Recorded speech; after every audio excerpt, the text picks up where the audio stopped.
जय मसीह की मेरे प्यारे भाई और बहनों, चलिए आपके साथ फिर से YouTube चैनल पर जुड़ा हूँ एक नई वीडियो के साथ में, जो कि है नीति वचन का। जैसा कि हमने स्टार्ट किया था वचन, मॉर्निंग में हम लोग इसी बात को समझेंगे, इसी बात को जानेंगे। हम लोग वचन को कंटिन्यू करते हैं। कल हमने नीति वचन उसका एक अध्याय का 1 से 5 या 6 तक हमने मनन किया था। इसी तरह से हम लोग डेली से 5 पदों को मनन करेंगे और 5 पदों में देखेंगे कि परमेश्वर हमसे क्या बातें करना चाहता है, सुलेमान राजा के द्वारा हमें क्या बुद्धि सिखाना चाहता है, क्योंकि परमेश्वर का वचन ही है जो हमें बुद्धि देता है। सबसे पहली बात, जब हम 6 पद को पढ़ते हैं, नीति वचन 1 का 6, याद रखिएगा 6 से 10 तक हम लोग मनन करेंगे। जिससे वे नीति वचन और दृष्टांत को और बुद्धिमानों के वचन और उनके रहस्यों को समझे। दूसरी ओर जब हम देखते हैं नीति वचन की पुस्तक क्यों लिखी गई, हम दृष्टांतों में उन रहस्यों को समझे जो दृष्टांतों के पीछे छुपे हुए बातों को हमारे मस्तिष्क में, हमारे बुद्धि में, हमारे दिनचर्या में हमें काम आने वाली है। 7 और 8 ध्यान रखिएगा, इन 7 और 8 वचन को लिखता है, यहोवा का भय मानना बुद्धि का मूल है, बुद्धि और शिक्षा को मूढ़ ही लोग तुच्छ जानते हैं। परमेश्वर का भय मानना ही बुद्धि और शिक्षा का मूल है, बुद्धि और शिक्षा को मूढ़ ही लोग तुच्छ जानते हैं। यानी आपके अंदर अगर यहोवा का भय है, यहोवा का भय कहने से यहाँ पर क्या तात्पर्य है पता है? यहोवा का भय कहने से यहाँ तात्पर्य है यहोवा के प्रति अपने दिल में इज्जत, यहोवा के प्रति अपने दिल में वो इज्जत जो दिखावटी नहीं होगा, लोगों के देखते नहीं होगा, और किसी भी तरीके से वो क्या हम देख सकते हैं, लोग जब बोलेंगे तब वैसा दिखावटी इज्जत नहीं, बल्कि यहोवा का भय मानना ही बुद्धि का मूल है। अगर आपको बुद्धि का मूल पता करना है तो आपको यहोवा का भय मानना सीखना पड़ेगा। यहोवा का भय मानना सीखना पड़ेगा से तात्पर्य क्या है? यहोवा का भय मानना सीखना पड़ेगा से तात्पर्य है कि आपको यहोवा ने क्या कहा, किस चीज को मना किया, किस चीज को करने को कहा, किस चीज से दूर रहने को कहा, किस चीज को डेली करने के लिए कहा, किस चीज को लोगों तक पहुंचाने के लिए कहा, किस चीज को आपको समय आने पर रुकना पड़ेगा, समय आने पर आपको बोलना पड़ेगा। इन सारी बातों को अगर हम इन शॉर्ट देखें तो यहोवा जिस बात को, यहोवा खुदा परमेश्वर हमारा खुदा बाप जिस चीज को नहीं चाहता उसको अगर हम लोग नहीं करेंगे तो यही है, हमारे अंदर बुद्धि स्टार्ट कर गया है।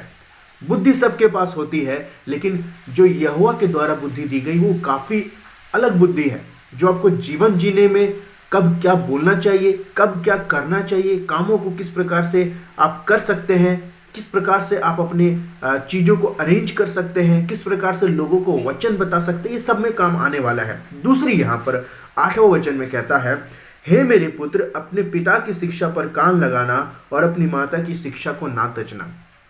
दो बात है यहाँ पर।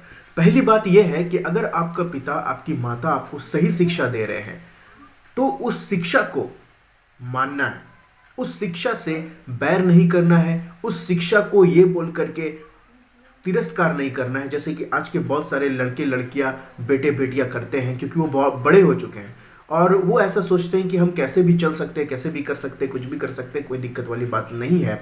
तो मैं आपको बता देना चाहता हूं, ये सही बात नहीं है। अगर आपके पिता, आपकी माता आपको अच्छी शिक्षा दे रहे हैं तो कान लगाने वाली बात है। उन शिक्षा को बाइबल से जांचिए, उन शिक्षा को क्या वो बाइबल के अंतर्गत है, ये भी आपको देखना है। पहली बात थी कि मानना है, दूसरी बात थी कि आपको ये समझना है कि वो शिक्षाएं दी जा रही है तो क्या वो बाइबल अनुसार है, सही है, गलत है, ये भी आपको जांचने का जरूरत है। क्योंकि जरूरी नहीं कि हर शिक्षा सही हो, क्योंकि कई बार आप देखेंगे आपके बेटे बेटियां को आपने कोई शिक्षा नहीं दिया, ठीक है, ये याद रखिएगा। कई बार आपने अपने बेटे बेटियों को या अपने ऐसे छोटे को कोई शिक्षा नहीं दिया, फिर भी वो आपको देखते हुए उन गलत कामों को सीख जाता है जो आप उसके सामने करते हैं। तो यहाँ पर शिक्षा से तात्पर्य ये भी है कि आप एक उदाहरण बने अपने बेटे, अपने बच्चों के लिए, ताकि वो क्या करें, आपको देख कर ही सीखे। क्योंकि कभी कभी आपने अगर बच्चों का नोटिस किया है, लोगों का नोटिस किया है, तो आप जो काम उनको करने के लिए कहते हैं वो नहीं करते, बल्कि जो आपको करते हुए वो देखते हैं वो ही काम वो करते हैं। तो इससे बहुत बड़ी सावधानी है कि आप बच्चों के सामने, बड़ों के सामने, अपने से छोटों के सामने कैसे काम को कर रहे हैं। यही डिफाइन करता है कि आप अपने माता पिता की बातों को, अपने बड़े की बातों को और परमेश्वर की बातों को मानते हैं या नहीं मानते। 9वां वचन में क्योंकि वे मानो तेरे सिर के लिए शोभायमान मुकुट और तेरे गले के लिए कंठ माला होगी। अगर इन आज्ञाओं को मानते हैं तो वो हमारे सर के लिए मुकुट है और हमारे गले के लिए माला, कंठ माला है, यानी कंठ, जिसे जो कंठ कहते हैं माला है वो। मतलब कि कहने का तात्पर्य क्या है, यहाँ पर फिग्योरेटिव बात है। फिग्योरेटिव बोलने से तुलनात्मक बात है। तुलनात्मक बात क्या, अगर इन चीज़ों को मानोगे तो तुम्हारा सिर हमेशा ऊंचा रहेगा और तुम्हारा गला, ये क्या है, इसमें बहुत मूल्यवान माला के समान ये काम देगा। क्योंकि अब देख सकते हैं कि सांसारिक चीज़ों में अगर कोई नेकलेस पहनता है या कुछ पहनता है तो उसको देख करके लोग कितना सोचते हैं, भाई ये कितना अमीर होगा, या इसका जो ये सेट जो भी ये पहना है कितना अच्छा दिख रहा है। तो ये आज्ञाएं और ये शिक्षा वही अच्छा दिखने के लिए हमें काम करेगा और अच्छा करने के लिए भी काम करेगा। आखिरी वचन 10वां जो हमारा मनन का है आज का, वह है मेरे पुत्र, यदि पापी लोग तुझे फुसलाएं तो उनकी बात ना मानना। कई बार हो सकता है कि आपको आपके घर वालों के खिलाफ फुसलाए, आपको परमेश्वर के खिलाफ फुसलाए, आपको अपने दोस्तों के खिलाफ फुसलाए, अपनी बहन के लिए, भाई के लिए, इसके खिलाफ फुसलाए कि आप उनके साथ बुरा करो, आप उनको बुरा भला कहो, आप उनको गलत कहो। लेकिन इन द सेंस आपको डिटर्मिनेशन होना चाहिए या आपको डिटरमाइन होना चाहिए कि आप किस विषय पर बात कर रहे हो। क्योंकि हम हमेशा जानते हैं कि हम एक टॉपिक लेंगे और उसी को हर एक चीज में नहीं जोड़ सकते।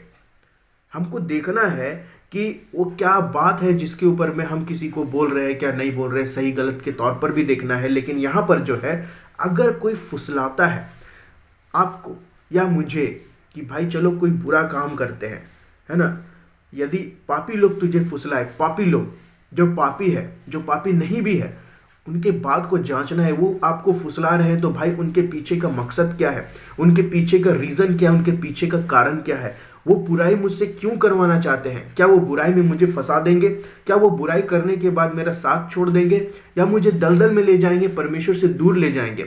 इन सारी बातों को आपको सोचना है। इसलिए कह दिया, हे मेरे पुत्र, यदि पापी लोग तुझे फुसलाए तो उनकी बात ना मानना। यहाँ पर ऐसा बात नहीं है कि आपको सोचना है कि भाई चल देता हूँ, बाद में देखूंगा क्या होगा, ये सब नहीं लिखा है। उनकी बात को ना मानना, आपको उनकी बातों को बिल्कुल भी नहीं मानना है, जो आपको फुसलाते हैं किसी भी गलत काम को करने के लिए। और गलत काम क्या है और सही काम क्या है आपको बाइबल बता देगी। हो सकता है कई बार आप सोचेंगे कि भाई मेरे नज़र में ये गलत नहीं है, हो सकता है दूसरे लोग कहेंगे भाई मेरे नज़र में ये गलत नहीं है। जैसा कि एग्जाम्पल दे देता हूँ, आपके लिए मूर्ति पूजा करना गलत है, लेकिन और जो जाति के लोग हैं उनके लिए मूर्ति पूजा करना गलत नहीं है। हो सकता है वो आपको फुसलाएं, भाई चलो मूर्ति पूजा कर लेते हैं, आरती वारती डाल देते हैं।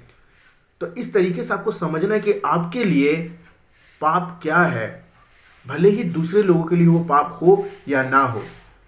इसीलिए हे मेरे पुत्र, यदि पापी लोग तुझे फुसलाएं तो उनकी बात ना मानना। हम लोगों ने 6 से 10 तक में बहुत सारी ऐसी बातों को देखा जो कि नीति वचन में सुलेमान राजा के द्वारा परमेश्वर ने हमें सीखने के लिए मदद किया। और यहोवा का भय मानना ही बुद्धि का आरंभ है, बुद्धि का मूल है। और बुद्धि और शिक्षा को कौन लोग तुच्छ जानते हैं? मूढ़ लोग तुच्छ जानते हैं। माता पिता की आज्ञाओं को जरूर मानना है, क्योंकि हमारे सर पर मुकुट और गले में कंठमाला जैसी है। और कोई भी पापी आपको फुसलाता है किसी भी गलत काम करने के लिए, डोंट गो देयर वे, उनके साथ उनके पथों पर नहीं चलना है। हम कल की मनन में 11 से 15 तक देखेंगे। और आपको अगर ये मनन समझ में आ रहा है तो वीडियो को काफ़ी लोगों तक शेयर करना है आपको, ये आपकी जिम्मेदारी है। और कमेंट करके बताएं कि आपको भी परमेश्वर अगर इसमें से कुछ सीखने को देता है तो आप कमेंट करके बता सकते हैं। किसी एक दिन उस सारे कमेंट के ऊपर मैं वीडियो बनाऊंगा जो आप लोगों का परमेश्वर और हमारा परमेश्वर आपको भी समझने के लिए मदद करता है, वो भी लोगों तक बात को पहुंच सके। शालोम जय मसीह की, मिलता हूं दूसरी वीडियो में।